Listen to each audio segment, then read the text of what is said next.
بھی کوئی چھوٹی موٹی وعید نہیں ہے۔ سرکار کا یہ فرمانا کہ وہ ہم میں سے نہیں، یہ اس کے لیے جو ہے ایک بہت بڑا جو ہے المیہ ہے کہ سرکار مدینہ صلی اللہ تعالی وسلم جسے فرما دے کہ وہ ہم میں سے نہیں۔ حضرت ام المؤمنین حضرت عائشہ صدیقہ رضی اللہ تعالی عنہ کے پاس ایک فقیر آیا تو آپ نے اسے ایک روٹی کا ٹکڑا دے دیا۔ اس کے بعد ایک اور شخص آیا کہ جس نے اچھے کپڑے پہنے ہوئے تھے تو آپ نے اسے کھانا پیش کیا۔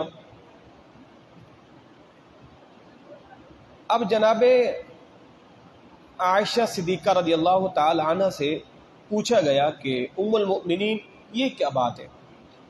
آپ نے آنے والے شخص کو ایک روٹی کا ٹکڑا دے دیا اور ایک اجلے کپڑوں میں آیا، اچھے کپڑوں میں آیا تو آپ نے اس کو کھانا پیش کیا۔ تو آپ نے کیا ارشاد فرمایا؟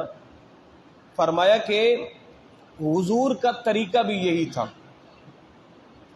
یعنی جو جس مرتبے کا ہے اسے وہی وقار دیا جائے، وہی پروٹوکول دیا جائے۔ اب آنے والا جو تھا وہ سائل تھا اور اما عائشہ فرماتی میں کھانا کھا رہی تھی تو میں نے روٹی کا ٹکڑا پیش کر دیا۔ بعد میں جو آیا وہ ایک مجاہد تھا، وہ گھوڑے پر سوار تھا، اس نے اچھے کپڑے پہنے ہوئے تھے تو اس کو جو کھانا پیش کیا گیا۔ تو فرماتی ہیں کہ آپ صلی اللہ تعالی علیہ وآلہ وسلم نے فرمایا لوگوں کے ساتھ ان کے مرتبے کے لحاظ سے سلوک کرو، تو جو جس مرتبے کا ہے اس کے ساتھ اسی مرتبے کا سلوک کیا جائے۔ اب اسے اندازہ لگائیں، ایک جنگ کے موقع پر چند عورتیں جو ہے وہ باندیاں بنائی گئی۔ زمانہ اسلام کے اندر شروع میں جب لڑائیاں ہوتی تھی نا تو جو دشمن کے مرد آتے ان کو غلام بنا لیا جاتا اور جو ان کی عورتیں آتی تو ان کو جو ہے وہ باندی بنا لیا جاتا۔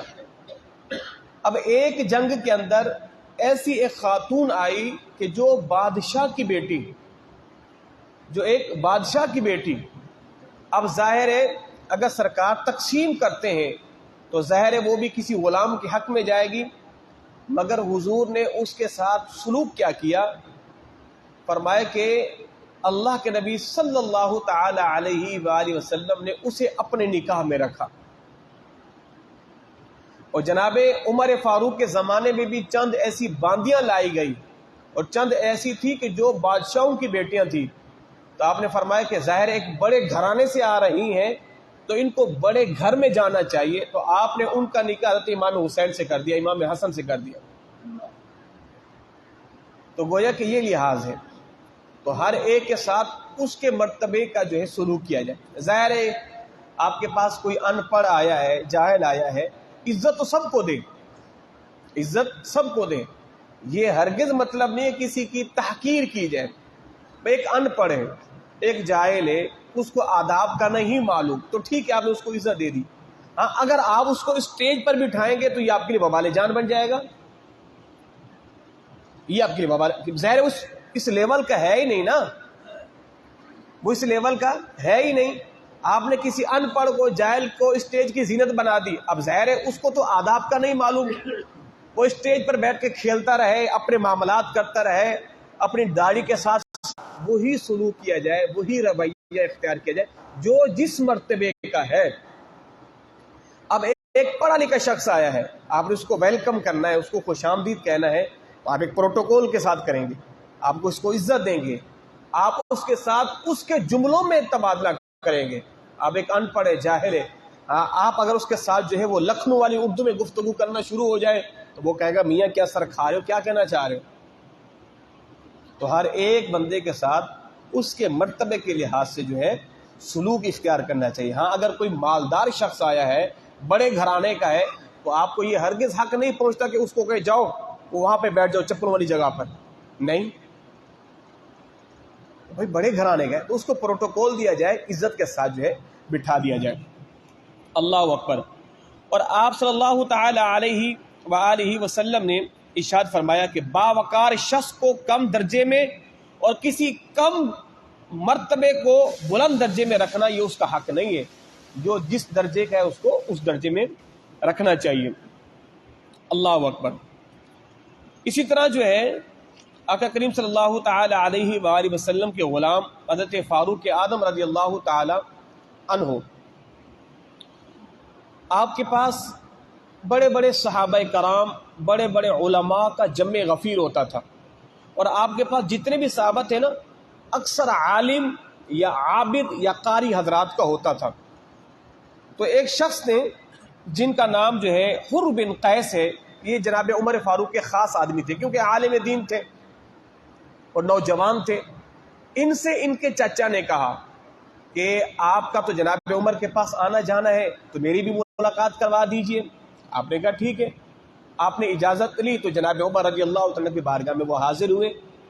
اچھا، یہاں پر جو اجازت مراد ہے نا، اس اجازت سے مراد یہ ہے کہ جناب عمر کا وہ خاص وقت کہ جس میں کسی کا آنا الاؤ نہیں ہوتا، اس وقت ان کو آنے کی اجازت دلوائی گئی، ورنہ آپ کے دربار میں کوئی چوکیدار نہیں ہوتا تھا، کسی کا ملنے کے پر پابندی نہیں ہوتی تھی۔ ہاں، خاص وقت میں اگر آپ ملنا چاہیں گے تو کسی گھر کے خادم سے اجازت تو مانگنی ہوگی کہ آپ کی وہ بات کرے تاکہ آپ جا کے ان سے ملیں۔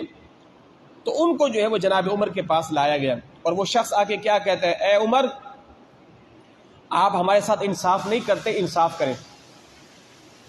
آپ ہماری ضرورتوں کو پورا نہیں کرتے تو آپ ایسا نہ کریں۔ تو جناب عمر رضی اللہ تعالی آپ جلال میں آ گئے، آپ غصے میں آ گئے، قریب تھا کہ آپ اس کو مارنا شروع کر دیتے، کیونکہ آپ بڑے جلالی آدمی تھے۔ تو ان کے جو بھتیجے تھے نا، حر بن قیس، وہ جناب عمر رضی اللہ تعالیٰ کی بارگاہ میں آئے، کہا کہ حضرت معاف کر دیں، خذ العفو وامر بالعرف واعرض عن الجاہلین، معاف کریں، درگزر کریں اور ان جاہلوں سے اعراض کریں، منہ پھیریں، چھوڑ دیں ان کو۔ اب یہاں پر ظاہر ہے وہ جاہل تو نہیں تھے، تو یہاں یہ کیوں کہا گیا ہے؟ اس لیے کہ وہ بڑے آدمی ہیں، وہ بڑے آدمی ہیں، اگر کہہ بھی دیے تو آپ معاف کر دیں، چھوڑ دیں اس کو، آپ اس کو چھوڑ دیں۔ تو جناب عمر رضی اللہ تعالی عنہ نے قرآن پاک کی اس آیت پر عمل کرتے ہوئے آپ نے جو ہے وہ ان سے درگزر والا معاملہ اختیار کیا، درگزر۔ حضرت امام جعفر صادق رضی اللہ تعالی عنہ کی جو ہے وہ ایک باندی تھی، ان سے ایسا ہوا کہ پانی کا کٹورا یا پانی کا پیالہ گر گیا، آپ کو بڑا جلال آیا، قریب تھا کہ آپ اس کو مارتے۔ تو وہ پڑھی لکھی باندھی تھی، تو اس نے قرآن کی آیت پڑھی، وَالْكَاظِمِينَ الْغَيْظَ وَالْعَافِينَ عَنِ النَّاسِ، کہ غصے کو پی جانے والے اور لوگوں کو معاف کرنے والے، وَاللَّهُ يُحِبُّ الْمُحْسِنِينَ، اللہ ایسے نیکوکاروں کو پسند کرتا ہے۔ جب انہوں نے یہ قرآن کی آیت پڑھی تو آپ کا غصہ چلا گیا، وَالْكَاظِمِينَ، آپ کا غصہ چلا گیا۔ جب آپ کا غصہ چلا گیا تو آپ نے کفارے کے طور پر اس باندی کو آزاد کر دیا، اس کو آزاد کر دیا۔ یعنی وہ کیسے عظیم لوگ تھے کہ لمحہ بلمحہ قرآن کی آیات پیش کی جاتی تھی، کوئی غصے میں ہے تو قرآن کی آیت، کسی کو چھوڑ دینا تو قرآن کی آیت، یعنی ان کا یہ معاملہ تھا، یعنی قرآن ان کو کتنا ازبر یاد تھا، کتنا ازبر یاد تھا۔ اور آج ہمارا کیا معاملہ ہے؟ ہمیں تو صحیح سے سورۃ فاتحہ پڑھنی بھی نہیں آتی۔ میں نے گزشتہ درس میں بیان کیا تھا، اگر کسی نے نماز میں انعمتا، اس کو اگر کسی نے انعمتو بھی پڑھا نا، اس کی نماز ٹوٹ جائے گی۔ یعنی زبر کی بجائے اگر اس نے پیش بھی پڑھ لیا نا، اس کی نماز فاسد، نماز ختم، نماز ٹوٹ گئی، نماز پھر سے پڑھی۔ یعنی اندازہ لگائے کتنی باریک غلطی ہے کہ زبر کی بجائے پیش پڑھ لیا، آپ کی نماز ہی ختم ہوگی، نماز ہی ٹوٹ گئی۔ اب یہ ہر جگہ کا حکم نہیں ہے، کیونکہ یہاں پر پیش پڑھنے سے معنی ہی بدل رہا ہے۔ یعنی ایک چھوٹی سی مثال میں نے آپ کو دی ہے، اور نہ جانے کئی ایسی مثالیں ہیں کہ جو ہم قرآن پڑھتے پڑھتے غلطیاں کر جاتے ہیں اور ہمیں اس کا اندازہ ہی نہیں ہوتا۔ کیوں؟ اس لیے کہ ہم نے قرآن کو سیکھا ہی نہیں ہے۔ جتنا ذوق اور شوق کے ہم دیگر معاملات میں کرتے ہیں، قرآن میں کریں تو ہمیں قرآن ایک مہینے کے اندر کم از کم 10 صورتیں آخر کی بالکل ٹنا یاد ہو جائیں گی۔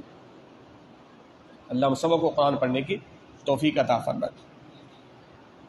آخری حدیث طیبہ، حضرت ابو سعید رضی اللہ تعالی عنہ ارشاد فرماتے ہیں میں حضور کے زمانے میں لڑکا تھا اور سرکار سے حدیثیں سن کر یاد کرتا تھا. مجھے وہاں گفتگو سے کوئی چیز مانے نہ تھی سوائے اس کے کہ وہاں پر بڑی عمر کے صحابہ کرام تھے. یعنی میں چھوٹا سا تھا, حضور جو بھی بات ارشاد فرماتے میں اس کو سن کے یاد کرتا. ہاں بڑی عمر کے صحابہ تھے تو مجھے بات کرنے میں جھجک محسوس ہوتی تھی, مجھے جھجک محسوس ہوتی تھی. اور یہ تو مدارس کے اندر بھی ہوتا ہے کہ جب کلاس کے اندر بڑے سینئر لڑکے ہوں نا تو جو جونیئر ہوتے ہیں نا ان کو استاد سے کوئی بات کرنے میں جھجک محسوس ہوتی, پوچھ نہیں پاتے, شرماتے ہیں کہ کہیں ہماری بات نہ غلط ہو, کہیں ہمارا سوال نہ غلط ہو, تو کہیں یہ ہنس نہ پڑے. تو وہ صحابی کیا کہتے ہیں میں چھوٹا سا تھا, حضور کے پاس حضور کی حدیثیں سنا کرتا تھا, مگر بڑے صحابہ کرام کو دیکھ کر میں پوچھنے کی ہمت نہیں کرتا تھا. تو یہ بھی ایک ادب کا پہلو ہے. اب حضور نے ایک مرتبہ پوچھا بتاؤ وہ کون سا درخت ہے کہ جس کی مثال مومن کی طرح ہے. اب صحابہ کرام کی مجلس کے اندر اب صحابہ کرام سارے خاموش ہیں, کسی نے جواب نہیں دیا. تو حضور نے فرمایا کہ وہ درخت کھجور ہے, کھجور کی درخت مومن کی طرح ہے. اب جناب عمر کے بیٹے ابن عمر عبداللہ بن عمر جب محفل ختم ہوئی تو جناب عمر سے کہتے ہیں آپ کے بیٹے مجھے معلوم تھا وہ درخت کھجور کا ہے. تو آپ نے فرمایا تم نے بتایا کیوں نہیں؟ پھر حضور کی بارے میں بتا دیتے. کہا میں نے بتایا اس لیے نہیں کہ بڑے بڑے صحابہ کرام بیٹھے تھے تو ان کی حیا کی وجہ سے, ان کے ادب کی وجہ سے تو میں نے بتانے میں زحمت نہیں کی. جناب عمر رضی اللہ تعالی نے کیا فرمایا؟ فرمایا بیٹا اگر تو بتا دیتا نا تو تیرے بتانے سے مجھے اتنی خوشی ہوتی اگر کوئی مجھے عرب کے سرخ اونٹ بھی لا کے دیتا نا مجھے اتنی خوشی نہیں ہوتی جتنی خوشی تمہارے جواب کے بتانے سے ہوتی. یہ کیوں؟ اس لیے کہ جب تم حضور کو جواب دیتے سرکار خوش ہوتے, جب سرکار تمہیں جو ہے وہ دعاؤں سے نوازتے تو نام کس کا ہوتا؟ میرا ہی ہوتا. بھئی عمر کے بیٹے نے جواب دیا ہے, عمر کے بیٹے نے جواب دیا تو مجھے بڑی خوشی ہوتی تمہارے جواب دینے سے. ظاہر ہے اگر محفل لگی ہوئی ہے میں ایک سوال کروں کوئی بھی نہ بتا پائے, ایک بچہ کھڑا ہو کے جواب دے دے تو ظاہر ہے پورا مجمع اس کی سبحان اللہ تو کہے گا, مگر سب سے زیادہ خوشی کس کی؟ باپ کو ہو رہی ہوگی, دیکھو بھائی کسی کو نہیں آیا تو میرے بیٹے کو آیا ہے. اگر تم جواب دے دیتے نا تو تمہارے جواب سے مجھے اتنی خوشی ہوتی, کیونکہ عرب کے اندر نا سب سے مہنگا جانور سرخ اونٹ, آج بھی ہوتے ہیں عرب کے اندر سرخ اونٹ, عرب میں بہت مہنگا اونٹ تصور کیا جاتا ہے. اور فرماتا ہے مجھے اتنی خوشی ہوتی کہ گویا مجھے کوئی سرخ اونٹ بھی لا کر دیتا اتنی خوشی نہیں ہوتی جتنی مجھے تمہارے جواب کے دینے سے ہوتی. اللہ ہم سبوں کو دین سیکھنے کی توفیق عطا فرمائے. آمین. اللہم صلی علی